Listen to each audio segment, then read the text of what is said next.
Uh, every one of us, we should stop blaming Peter Obi for the failure of Nigeria. Why are some people blaming Peter Obi? Because for this recent election that just took place in Abuja, I've seen some people coming out to blame Peter Obi that the fault is from Peter Obi, the fault is from Atiku, the fault is from Amechi. What did you expect them to do when the head it is being rotten? The head is being rotten, and especially with the youth of Nigeria, we have to blame ourselves for the error that we are committing. Now, you are not blaming Peter Obi for your failure, blaming Atiku for your failure. We cannot continue like this as a nation, because the youth of Nigeria, they are the problem of this country. Because you cannot start blaming those people that maybe Peter Obi is a lazy man. Peter Obi is so weak. It is not Peter Obi does not have that force. He does not have the ability to challenge the government in power. If you are talking of maybe Peter Obi is too weak, that he does not have the power, he does not have that kind of force to challenge the ruling power. I mean the ruling government. What did you want him to do? You want the federal government of Nigeria, because you know how the system works in Nigeria. They can lay any allegation against him just to have to punish him, just to weaken him. Because we have been talking of maybe this power of a thing. People have been talking of Peter Obi is too weak. And then we have somebody like Sowore, who also is vibrant in every aspect of whatever you want to talk of. Sowore is there.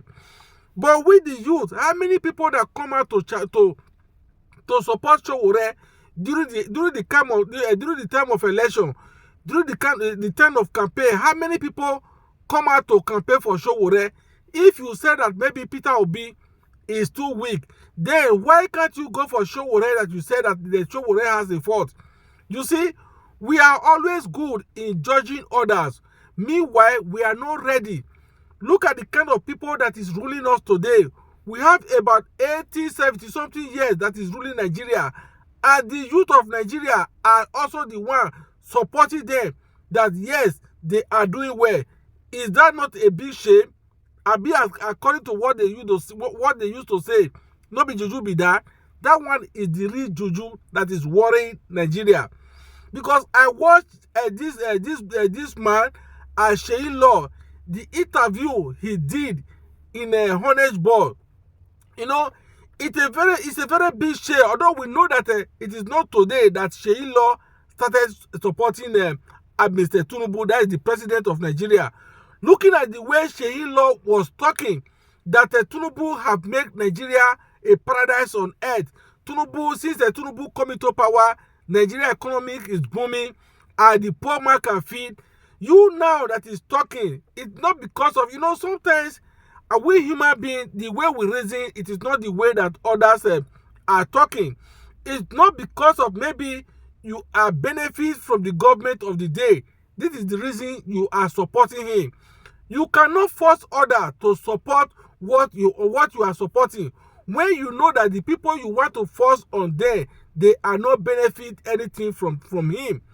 If the government of the day is benefiting you, you cannot force others that is not benefiting from the government for them to support the government. Because in this life, we all have, and we have to agree and disagree. So everybody cannot be on the same side.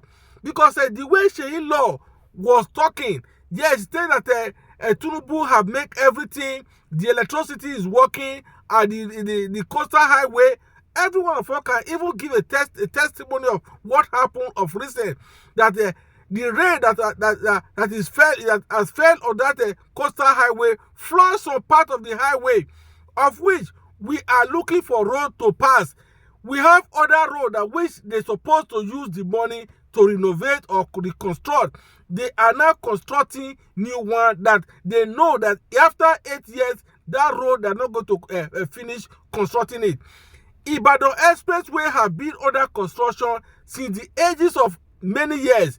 At least there is no going back, there is no going front of Ibadan Expressway. Why can't the federal government maintain the one we have instead of them causing a problem of, for God's sake, creating a coastal highway? We are not saying that they should not create any road or they should not create any infrastructure, but at least before they should create any infrastructure, they have to make sure that the one we have, that it is working.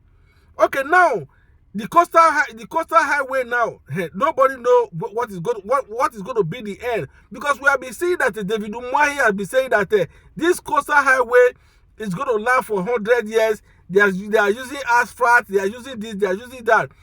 Just a little rain that has fell for the other day now. Look at what has happened. This is Nigeria for you. You know, in Nigeria, we are good of talking. We are good of saying this, saying that. But at the end, what do we expect? We expect nothing from them. The politicians have come into Nigeria.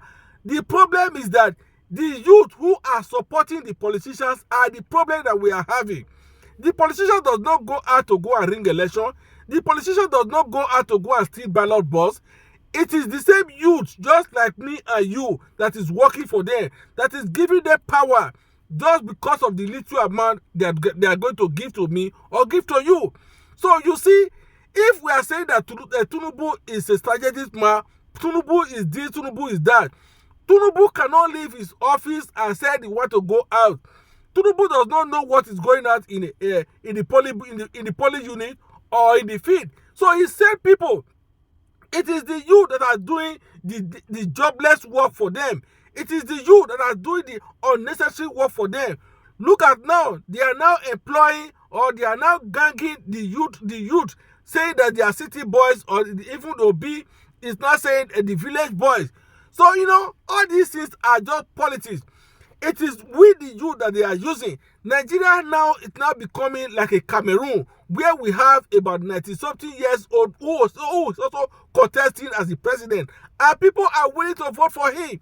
If today now President Bola Ahmed Tinubu decide that he's going to run for third term, we know that all the whole Senate that we have now in Nigeria, both the House of Rep and the Senate, they will definitely sign the bill, because they are all puppet to President Bola Ahmed Tinubu. They cannot say that President Bola Ahmed Tinubu cannot run for the third term. If it comes to war, they will say, okay, now let's go by majority win the vote. Because as we can see today, the whole house, both the Senate and both the House of Rep are all full of APC. And once they know that the cost is for President Bola Ahmed Tinubu, they cannot say no. So they will definitely pass the bill. So you see that where we are going in this country, it is only God that will save us. So we should stop blaming Obi for our failure. If Obi now decides today that he's not going to run for any election, don't think that Obi is going to suffer. It is only me and you that will suffer. Obi is only trying to make sure that things work well. But when we the youth are not ready to support, then what do you want you to do? Randy Peters was here the other day trying to make sure that this electoral reform, that the Senate, they pass the bill. But at least how many people come out, including me, how many people that come out to support the movement? Nobody. We are all good in complaining.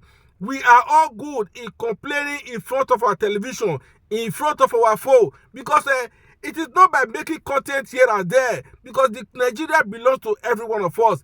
If we want a better Nigeria, every one of us must rise up and put an end to this evil leader that we have. If not, Nigeria will never be better again. Well, this is just my opinion. If you are here to watch this video, please kindly like and share. And today is your first time of seeing my video, please follow my page. Thank you all for watching. Bye bye for now. Nigeria must be great again. See you in our next video. Bye bye.